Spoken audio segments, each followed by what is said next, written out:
Kamusta mga ka-fam? Welcome back sa inyong paboritong channel. Kung hindi pa kayo nakasubscribe, ano pang hinihintay nyo? Hit that subscribe button and ring the bell para hindi nyo ma-miss ang latest chika.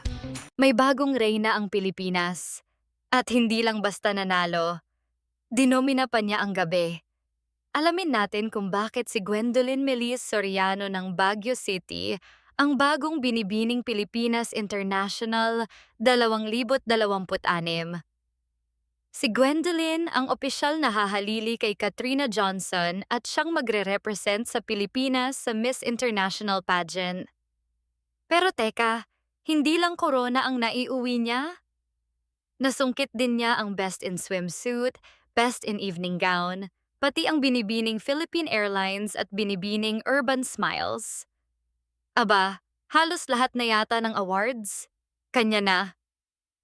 At sa final question and answer, talagang tumatak ang kanyang sagot.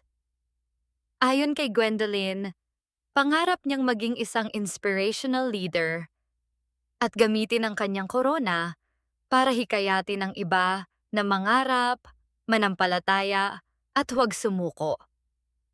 Dagdag pa niya, wala raw siya sa entabladong iyon dahil lang sa kanyang ganda o kakayahan, kundi dahil sa biyaya ng Diyos. Isang mensaheng talagang umantig sa maraming manonood. Congratulations, Gwendolyn Melis Soriano! Ngayon, lahat ng mata ay nakatutok sa kanyang paglalakbay sa Miss International. Sa tingin nyo, maiuuwi kaya niya ang international crown? I-comment ang inyong predictions. Huwag kalimutan mag-like, subscribe, and hit the bell for more updates.